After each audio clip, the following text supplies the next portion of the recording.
Marcos capítulo 1, do versículo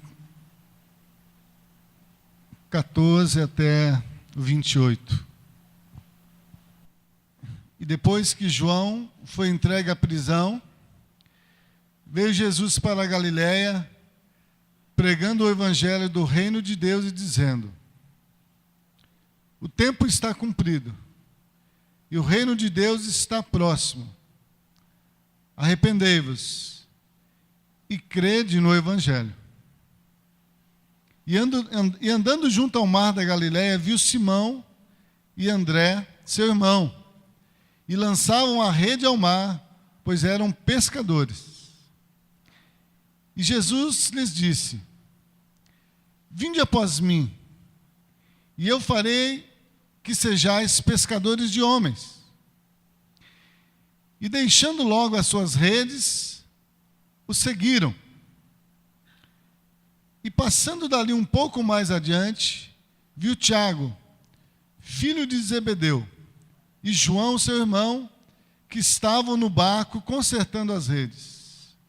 E logo os chamou, e eles, deixando o seu pai Zebedeu no barco com os empregados, foram após ele.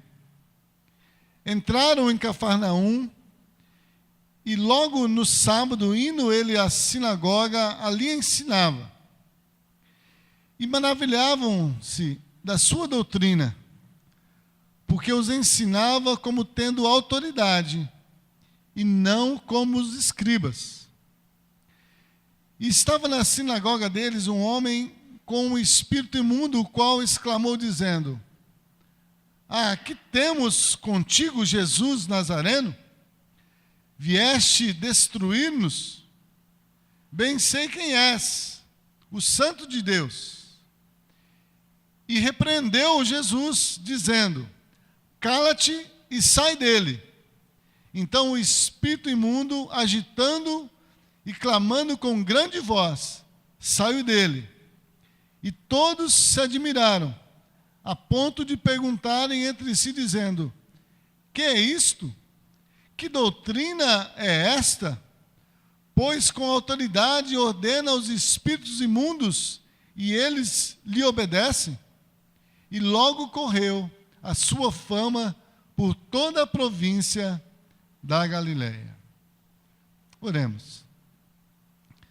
Senhor, nosso Deus e Pai, mais uma vez, Senhor, aqui estamos, diante do Senhor, junto com os meus irmãos, ó Pai, para que, ó Deus, prestamos culto ao Senhor, ó Deus, adorando ao Senhor com cânticos e também adorando o Senhor, ó Pai, em espírito e em verdade, Senhor, com os nossos corpos também, ó Deus, servindo ao Senhor e servindo o Senhor ao nosso próximo.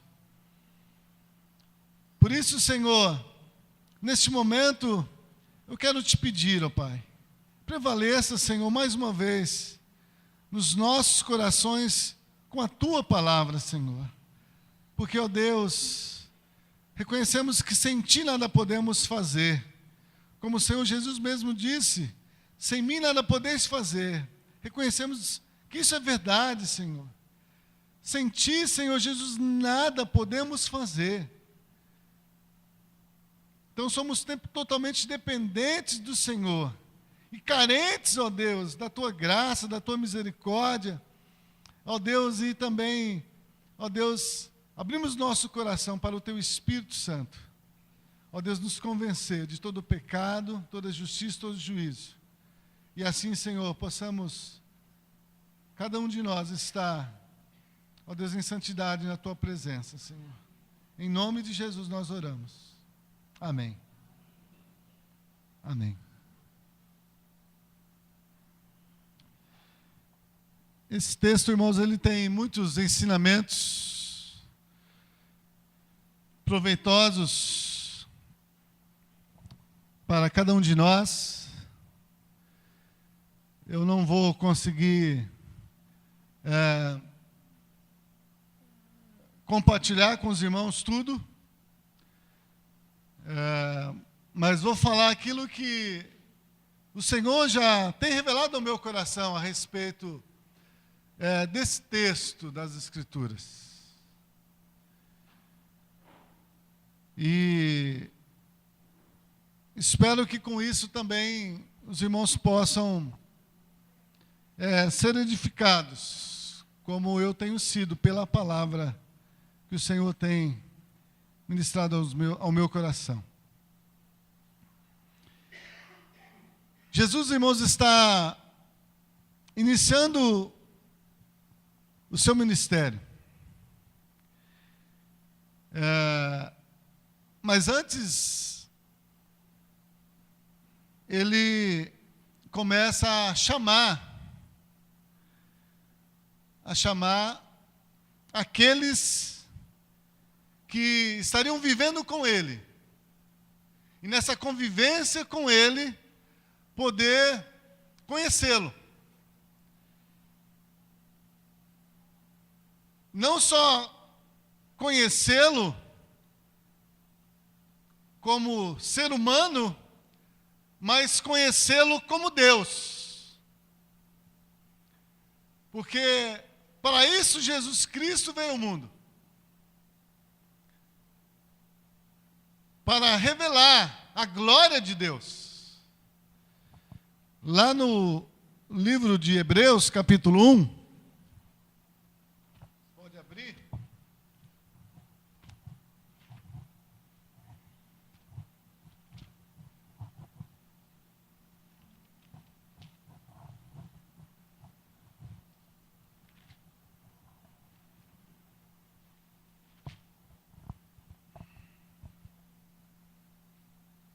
Hebreus 1.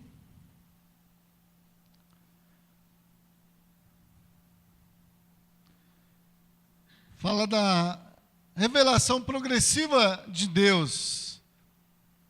Ele diz assim: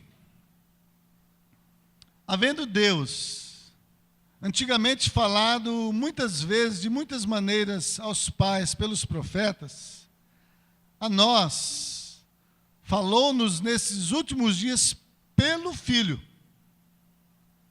a quem constituiu herdeiro de tudo, por quem fez também o mundo, o qual, sendo o resplendor da sua glória e a expressa imagem da sua pessoa, e sustentando todas as coisas pela palavra do seu poder, havendo feito por si mesmo a purificação dos nossos pecados, assentou-se à destra de Deus nas alturas. Feito tanto mais excelente do que os anjos, quanto herdou mais excelente nome do que eles. Porque a qual dos anjos disse jamais: tu és meu filho, hoje te gerei, e outra vez eu lhe serei por pai, e ele me será por filho. Então, Jesus Cristo veio para ser o resplendor da glória de Deus. Diz a expressa imagem da sua pessoa. Então, Jesus Cristo veio ao mundo para revelar Deus. Mas para revelar também a salvação de Deus para cada um de nós. Porque, como diz as Escrituras, Romanos 3:23, todos pecaram e destituídos estão da glória de Deus.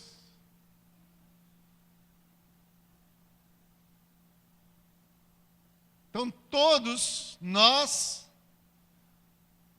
estamos destituídos da glória de Deus, separados de Deus. Já nascemos no pecado, mas Deus enviou Jesus para se revelar a nós como o Deus Santo, o Deus Salvador, o Deus que tira o pecado do mundo. Por isso, João mesmo, quando vê Jesus que se aproxima dele, ele aponta para Jesus e diz: olha, eis o Cordeiro de Deus que tira o pecado do mundo.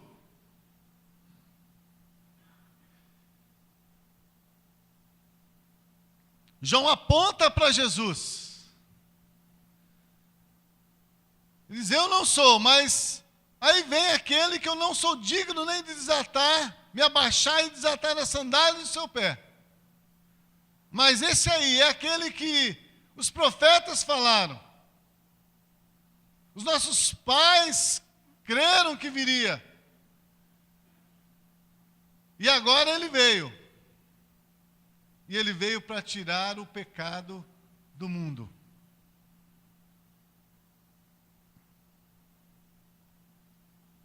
Então Jesus Cristo é o enviado de Deus para revelar a glória de Deus, mas também para revelar o pecado do homem. Quando nós, irmãos, vemos a glória de Deus, é impossível que nós continuemos da mesma forma. Isaías, quando viu a glória de Deus, lá em Isaías 6, ele diz: olha, ai de mim, que sou homem impuro, vivo no meio de um povo impuro, de impuros lábios. Então Jesus veio para revelar a glória, a expressa imagem de Deus, para que nós, olhando para Ele, irmãos, possamos reconhecer quem nós somos. E reconhecendo quem Deus é e quem nós somos, nós possamos tomar uma decisão. E a decisão que Deus espera de nós e que Jesus também espera que nós tomemos, é esta que Ele aqui disse, nesse texto que nós acabamos de ler. Versículo 15, versículo 14, diz: veio Jesus para a Galiléia pregando o evangelho do reino de Deus. Interessante, quando eu estava lendo esse texto, eu fiquei pensando, os discípulos pregaram o evangelho. O evangelho é a morte, sepultamento, ressurreição de Jesus em nosso favor. Mas a Bíblia está dizendo que Jesus veio pregando o evangelho do reino de Deus. E que evangelho que Jesus estava pregando, irmãos? Fiquei pensando, que evangelho que Jesus estava pregando?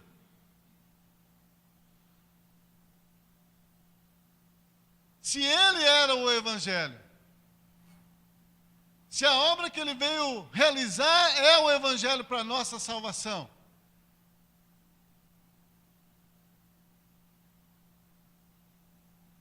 e na verdade, o que Deus falou no meu coração, é que quando Jesus pregava, quando Jesus anunciava aqui o evangelho do reino de Deus, na verdade, o Senhor Jesus estava com a sua presença, com a sua vida, confrontando as pessoas com seus pecados e mostrando que Ele mesmo era a solução para eles. Por isso ele vai dizer aqui no versículo 15, fala: o tempo está cumprido e o reino de Deus está próximo. Arrependei-vos e crede no evangelho. Que evangelho? Em mim.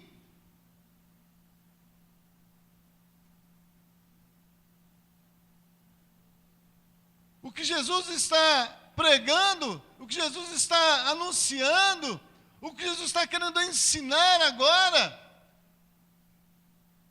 É isso que o escritor aos Hebreus disse: olha, os profetas anunciaram, os nossos pais anunciaram, mas agora Deus está entre nós, revelado no seu Filho.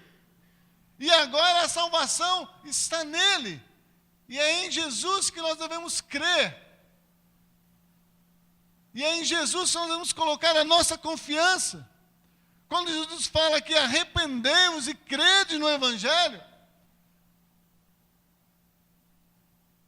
o arrepender aqui é uma mudança de mente, é uma conversão, é uma mudança de mente.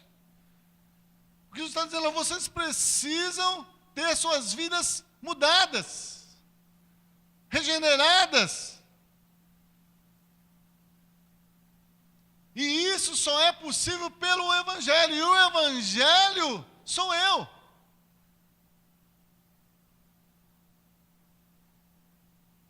Por isso, quando lá em João capítulo 14, versículo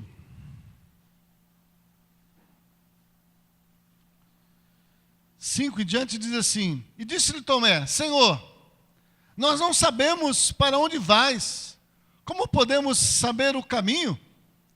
E disse-lhe Jesus: eu sou o caminho, e a verdade e a vida, e ninguém vem ao Pai, senão por mim. E ele disse: se vós me conhecesseis a mim, também conhecerias a meu Pai. E já desde agora o conheceis, e o tendes visto. E disse-lhe Filipe: Senhor, mostra-nos o Pai, o que nos basta. E disse-lhe Jesus: estou há tanto tempo convosco, e não me tendes conhecido, Filipe? Quem me vê a mim, vê o Pai. Como dizes tu: mostra-nos o Pai? Não crês tu que sou no Pai e que o Pai está em mim? E as palavras que eu vos digo, não as digo de mim mesmo, mas o Pai que está em mim é quem faz as obras. Crede-me que estou no Pai e o Pai está em mim. Crede-me ao menos por causa das mesmas obras. Na verdade vos digo, que aquele que crê em mim, também fará as obras que eu faço, e as fará maiores do que esta, porque eu vou para o Pai, porque eu vou para o meu Pai, e tudo quando pedides em meu nome, eu farei, para que o Pai seja glorificado no Filho. Então Tomé diz: Senhor, mostra-nos o Pai, revela-nos esse Deus que pode nos salvar. E Jesus disse: olha, Tomé, eu sou o caminho, eu sou a verdade, e eu sou a vida. E ele diz ali: olha, crede por causa das obras que eu faço, porque as obras que eu faço, eu não faço de mim mesmo, mas eu vi o Pai fazer, e eu faço as obras que o Pai me deu para fazer. E a obra que o Pai me deu para fazer é esta. Né? Os discípulos perguntaram: Senhor, como que eu faço para fazer a obra de Deus? E aí Jesus diz: olha, a obra de Deus é esta, que creais naquele que Ele enviou.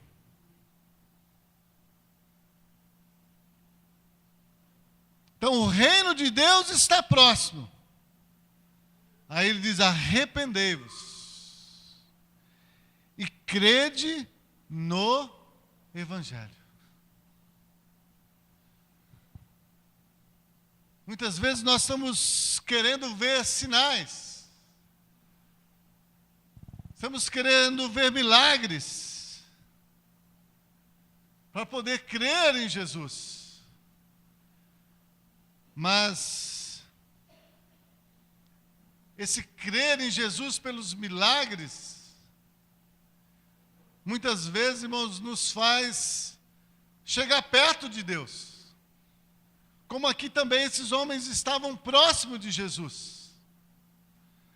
Como Jesus diz, olha, o reino de Deus está próximo. Está próximo.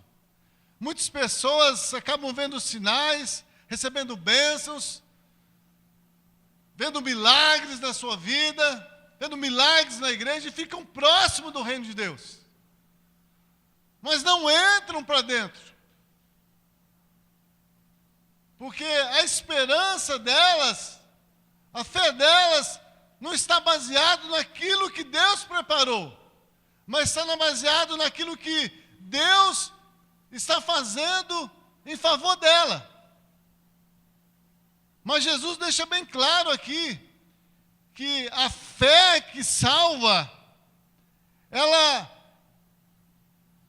precede um arrependimento.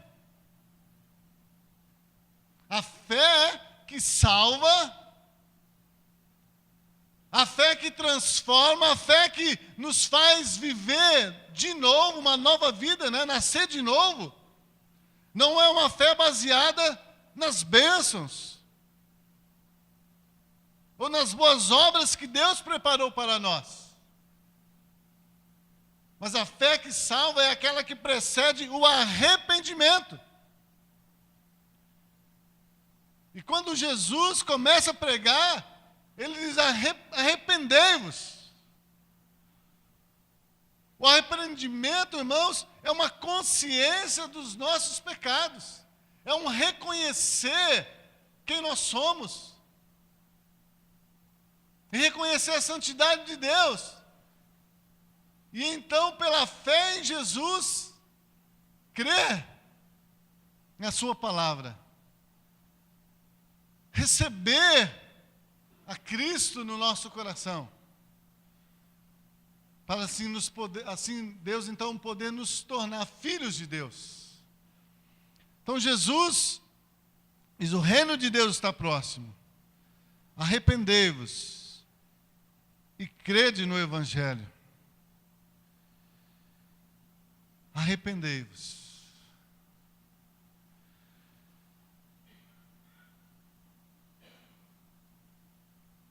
Esse evangelho, irmãos, de arrependimento, é um evangelho que muitas vezes não é bem aceito.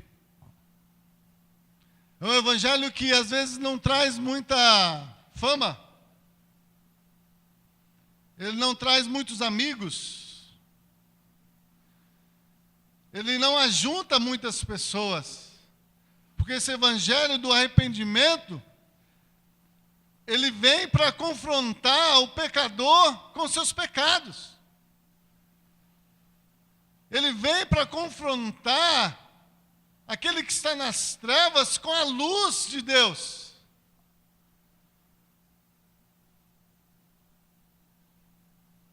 E muitas pessoas não querem sair das trevas. Elas querem a bênção de Deus, mas não querem abandonar o pecado. Não querem abandonar a sua vida, para que possam ter a vida de Cristo. Por isso, quando Jesus começa a chamar os seus discípulos para segui-lo, e é isso que Jesus está fazendo aqui, né? Ele chega ali para chamar Simão e André, para começar a segui-lo. Versículo 17, Jesus disse, vinde após mim e eu vos farei que sejais pescadores de homens. Então ninguém pode seguir a Jesus, ninguém pode ser um seguidor de Jesus, sem que primeiro esteja passando por esse processo de arrependimento, de rendição, de crer em Jesus Cristo para o perdão dos seus pecados. Ninguém pode seguir a Jesus se não nascer de novo. Mas para nascer de novo, irmãos, tem que ter consciência de que está morto. Tem que ter consciência de que a minha vida não está de acordo com a vontade de Deus.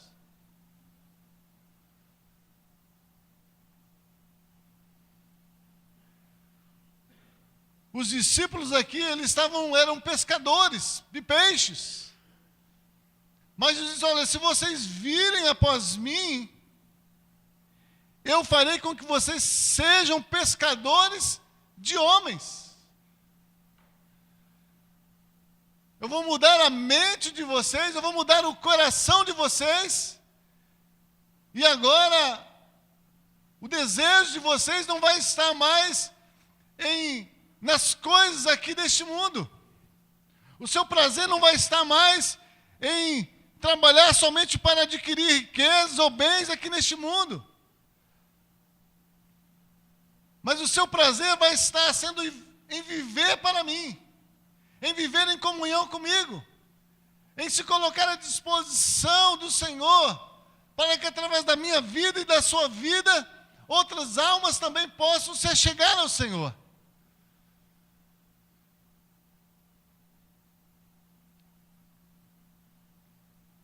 Hoje nós vimos, o nosso país se movimentando, um grande protesto contra a situação política, a corrupção.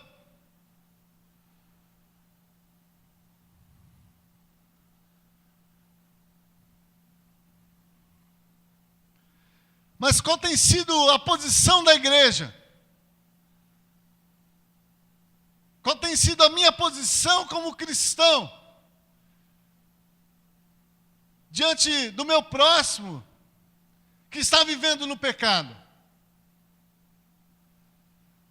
Sabe que eu tenho entendido que Deus me chamou para me fazer de mim um discípulo dele, para que através de mim eu possa ser luz no meio das trevas?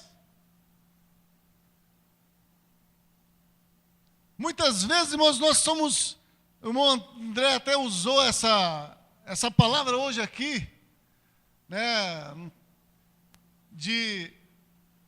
às vezes o mundo ele vem e vai nos dominando, com seus pensamentos, com o seu modo de viver, e vai nos amansando. Vai nos amansando, vai nos envolvendo. Pastor Ed René diz, é uma estratégia de Satanás, vai nos colocando no meio de uma fumaça, para que nós possamos, no meio dessa fumaça, começar a perder de vista o propósito de Deus para nós e através de nós, e nos fazendo conformar com o mundo. Muitas vezes temos coragem de sair à rua para protestar contra os políticos, contra governantes, mas nós não temos coragem de ser protestantes à luz da palavra de Deus para protestar contra o pecado.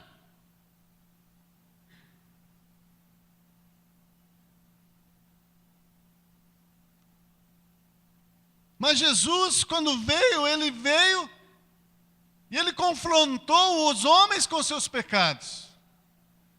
Porque Jesus veio para isso, para tirar os nossos pecados. E nós só podemos ser libertos do pecado crendo em Jesus.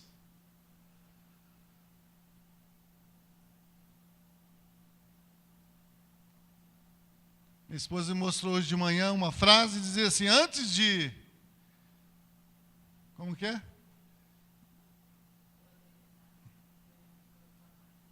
Antes de protestar, precisamos proclamar a Jesus Cristo, nosso Senhor e nosso Salvador, como o nosso Deus, como aquele que tirou os nossos pecados, irmãos, como aquele que nos deu uma nova vida e agora nós temos prazer de viver em comunhão com Ele, e temos prazer de viver testemunhando dele diante do mundo que está no pecado.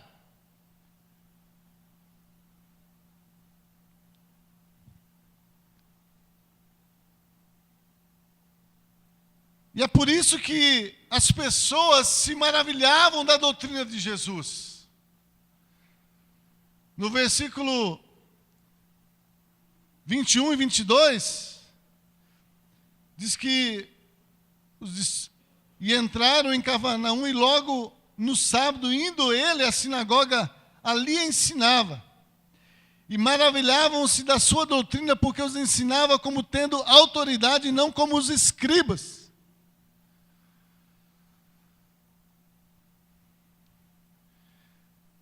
As pessoas estavam maravilhadas com a doutrina de Jesus.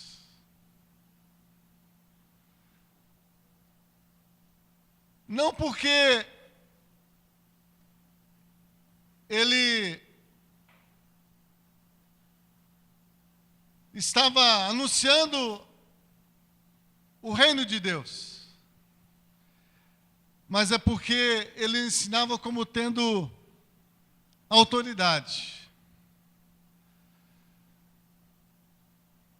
Por que Jesus, eles viam essa autoridade na vida de Jesus? Porque eles se maravilhavam com a doutrina de Jesus. É porque aquilo que ele ensinava, aquilo que ele pregava, aquilo que ele dizia, as pessoas não tinham nada para acusá-lo.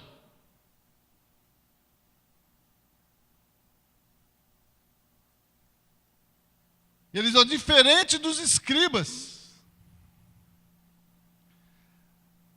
Os escribas, irmãos, eles tinham muito conhecimento da palavra, tinham muito conhecimento bíblico. Mas quando eles ensinavam, eles não ensinavam com autoridade, porque eles não ensinavam movidos por um amor a Deus sobre todas as coisas. Eles ensinavam somente para demonstrar autoridade, poder, para demonstrar superioridade. Mas o ensinamento de Jesus, irmãos, não era um ensinamento que mostrava essa autoridade como um ser superior, mas mostrava um ser superior, se tornando forma de homem, e na forma de homem, fazendo a obra de Deus.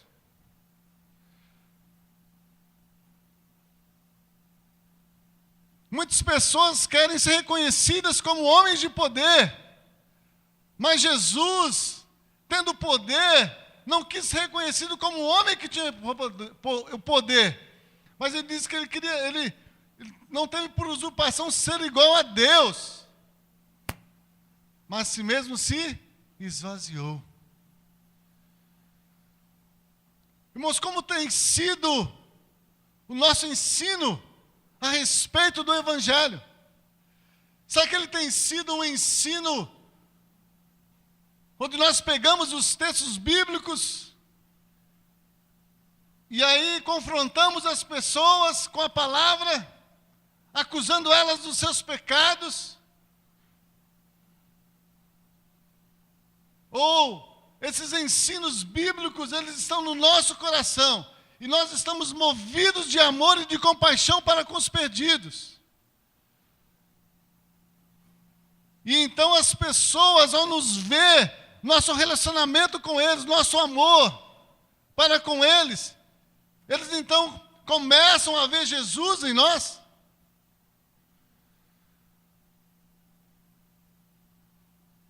Semana passada nós lemos aqui o texto quando Jesus condena os escribas e os fariseus, porque eles tinham uma aparência de religiosos, de perfeitos, mas o próprio Jesus os chama de sepulcros caiados.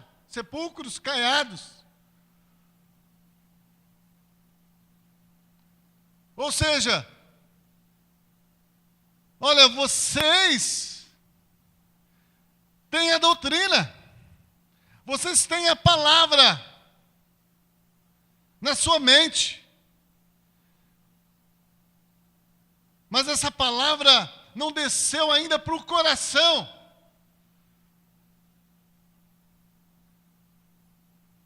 Vocês rodeiam o mundo para tornar uma pessoa discípulo de Deus e depois faz com que ela se torne 2 vezes pior do que era antes.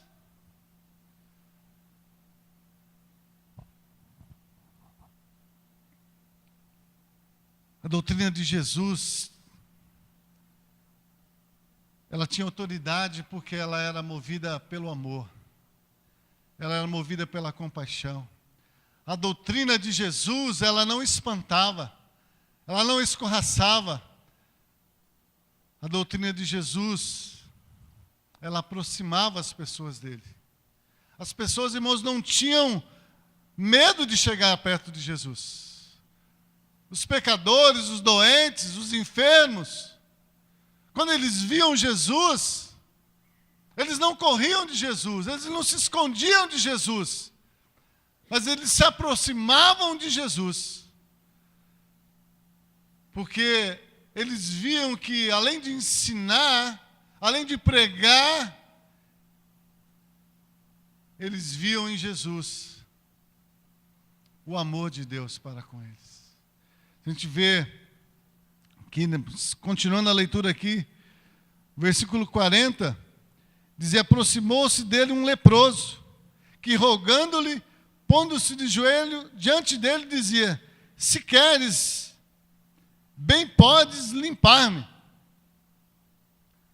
Irmãos, naquele tempo, os leprosos não podiam jamais se aproximar do povo que estava limpo. Eles não podiam ir no templo. Eles não podiam ir na sinagoga. Eles precisavam viver isolados, porque a doença deles era contagiosa. E as pessoas também, os religiosos, não se aproximavam deles, porque tinham medo de se contagiar com a doença. Mas quando veio Jesus pregando o evangelho do reino, nem Jesus teve medo de se aproximar dos leprosos, nem os leprosos teve medo de se aproximar de Jesus. Porque Jesus veio para isso mesmo, para curar os enfermos. Ele disse: eu não vim para os sãos, mas eu vim para os enfermos. Jesus sabia que ele poderia muito bem chegar perto daquele leproso, porque a lepra dele não passaria para ele. Mas se aquele leproso cresce em Jesus, a vida de Jesus estaria nele e ele estaria livre daquela lepra. Muitas vezes, irmãos, nós temos pregado um evangelho que não atrai as pessoas. Porque muitas vezes é um evangelho somente de palavras. É um evangelho de acusação. Não é um evangelho com o poder de Deus nas nossas vidas. E o poder de Deus é Cristo. O poder de Deus é Cristo em nós.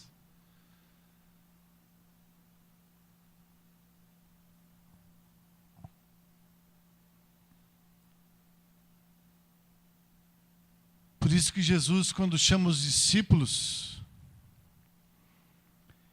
ele diz para eles: olha, venham após mim, e eu farei de vocês pescadores de homens. Quando Jesus nos chama, irmãos, para a salvação, para ser seus discípulos, ele tem um propósito para cada um de nós. E o propósito dele não é fazer de nós doutores da lei, não é fazer de nós mestres da lei, não é fazer de nós advogados, médicos, dentistas, engenheiros, empresários. Não é isso. Porque muitas vezes essas nossas ocupações acabam nos afastando de Deus e afastando também as pessoas de nós. Mas quando nós cremos em Jesus e vamos para Ele, com esse desejo que Ele faça de nós pescadores de homens, então, irmãos, nós vamos ser bênção nas mãos de Deus na vida das pessoas aonde nós estamos. Os discípulos aqui, quando foram chamados por Jesus, diz que eles deixaram a casa, deixaram o barco, deixaram o trabalho, para seguir a Jesus.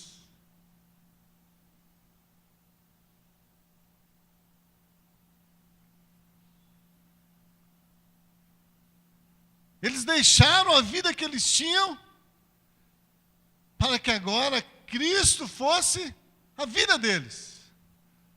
Porque ser discípulo, irmãos, de Jesus, Jesus deixa bem claro o que é ser discípulo. O que é necessário para ser um discípulo. Quem quiser ser meu discípulo, negue-se a si mesmo, tome cada dia a sua cruz e siga-me.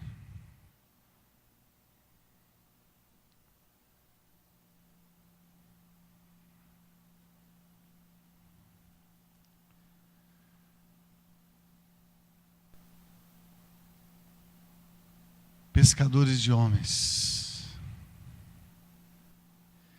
Vinde após mim, e eu farei que sejais pescadores de homens.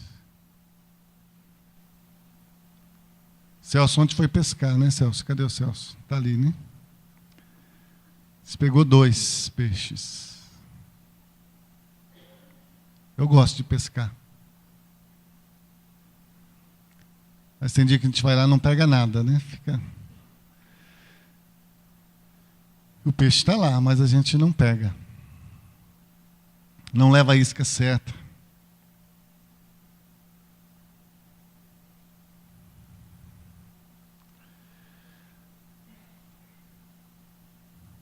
Cada um de nós, irmãos, temos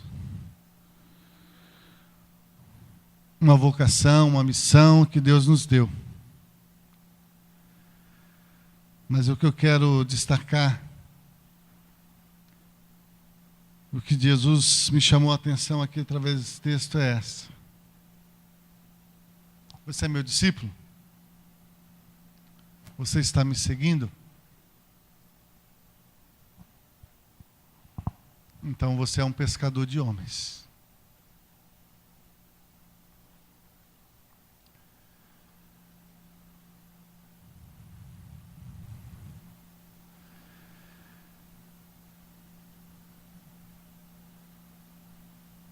Eu ouvi o testemunho de alguns missionários, né? Antigamente, que oravam da seguinte forma: Senhor, me dá almas, senão eu morro.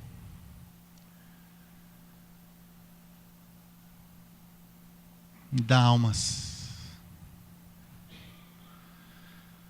Por que Deus chamou você? Por que você é um discípulo de Jesus?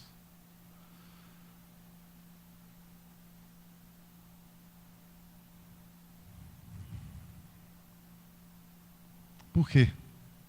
Para quê? É para isso. Para nós sermos pescadores de almas. Deus quer fazer de cada um de nós pescadores de almas.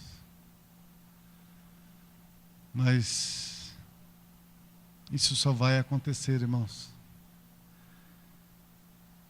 se nós também, aqui como os discípulos, deixarmos logo as redes e seguir o Senhor.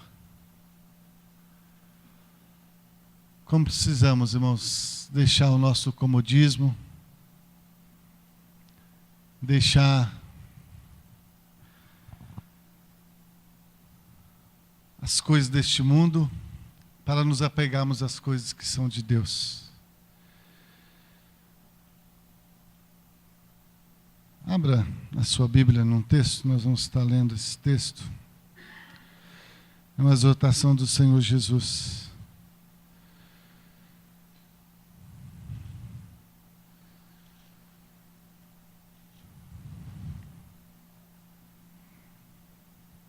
Lucas 21.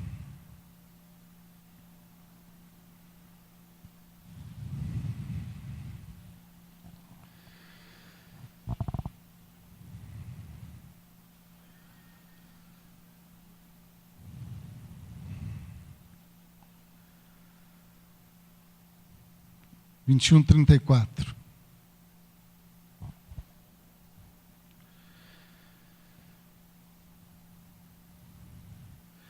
Jesus está falando sobre a volta do Filho do Homem. E ele fala de alguns sinais que vão acontecer antes.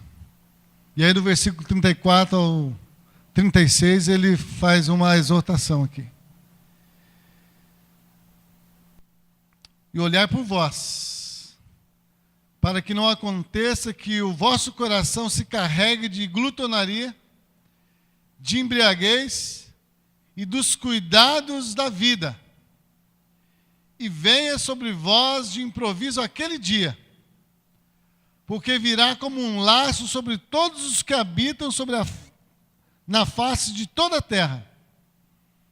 Vigiai, pois, em todo o tempo, orando para que sejais havidos por dignos de evitar todas essas coisas que hão de acontecer, e estar de pé diante do Filho do Homem. Olhai por vós mesmos, para que não aconteça que o vosso coração se carregue de glutonaria, de embriaguez e dos cuidados da vida, e venha sobre vós de improviso aquele dia. Olhai por vós mesmos. Mas a questão não é o que nós sabemos a respeito de Jesus, a respeito de Deus, a respeito da salvação, a respeito da fé em Jesus, a respeito do novo nascimento. A questão é o que nós estamos fazendo com aquilo que Deus tem revelado a nós. Muitas vezes, irmãos, nós estamos gastando tanto tempo em estudar, em meditar, em ouvir mensagens bíblicas, em ouvir a mensagem do Evangelho. Tudo isso é importante. Mas a questão é o que nós estamos fazendo com esse Evangelho. Será que nós não estamos fazendo como aquela parábola do servo ali negligente, que recebendo o talento do Senhor, ficou com medo e escondeu o seu talento?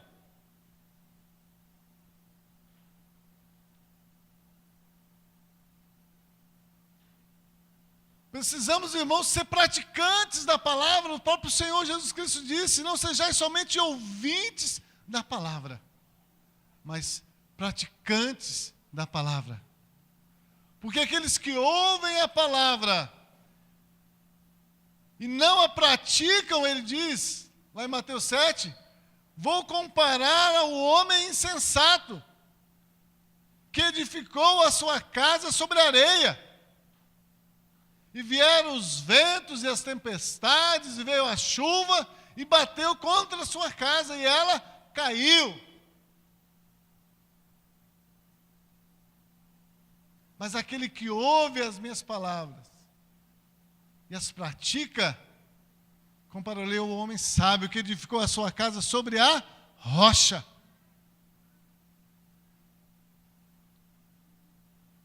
E bateram os ventos e as tempestades e a chuva contra a sua casa, e ela não caiu.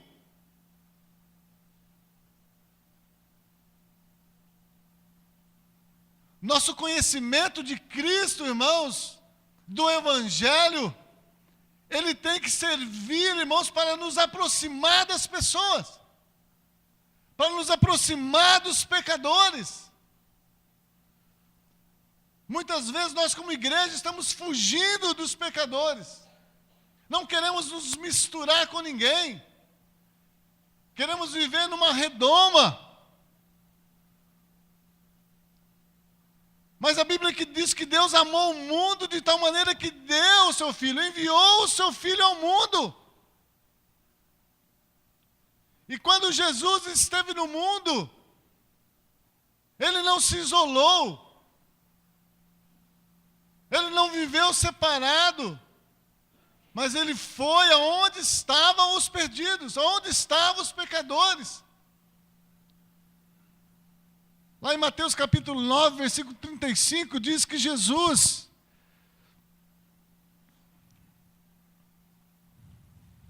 Eu estou certo? Nós vamos encerrar.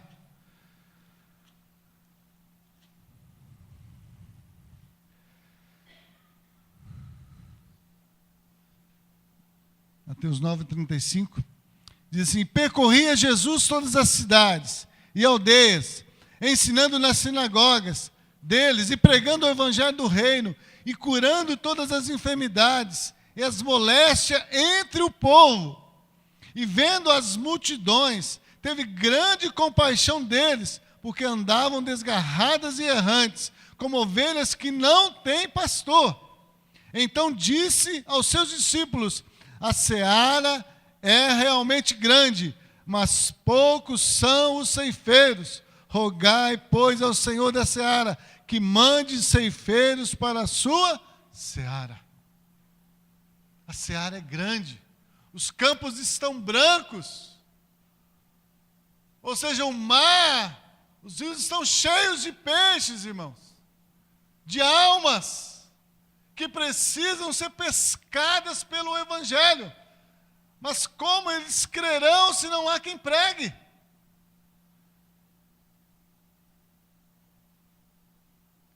E foi isso que Jesus me chamou a atenção aqui nesse texto.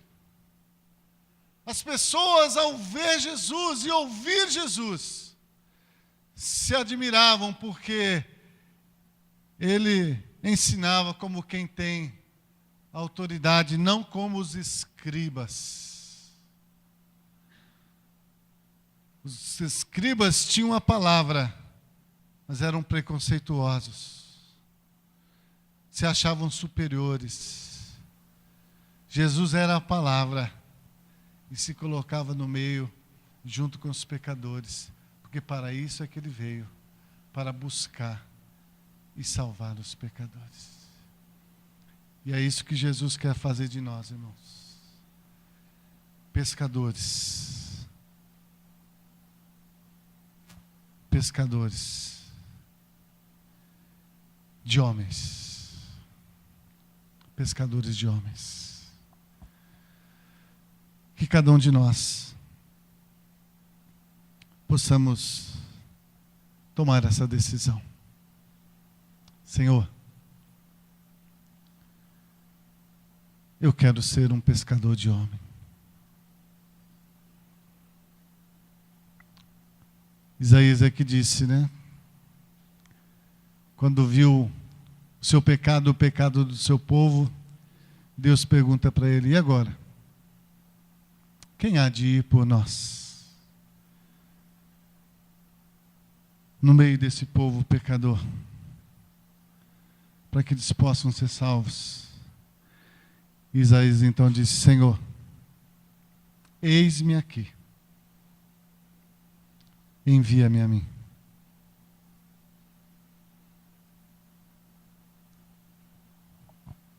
Muito mais, irmãos, do que conhecer o Evangelho, nós precisamos viver o Evangelho. Jesus Cristo veio anunciando o reino de Deus e a necessidade de crer no Evangelho, ou seja, de crer nele, porque é pela fé nele é que Deus nos dá uma nova vida. Nós conhecemos o Evangelho, irmãos, nós cremos nele, mas agora precisamos anunciar esse Evangelho. Quando? Em todo tempo, em todo lugar, indo em todos os lugares. Deus não chamou você do pecado para fazer de você um grande empresário, um grande advogado, um grande médico, um grande qualquer coisa, mas Ele chamou para você para ser um grande pescador de homens. Pescando homens, você pode ser um grande médico, um grande advogado, um grande qualquer outra coisa aqui neste mundo, cumprindo a vocação que Deus deu a cada um de nós, a missão que Ele deu a cada um de nós. Ide por todo mundo e pregai o Evangelho. Amém?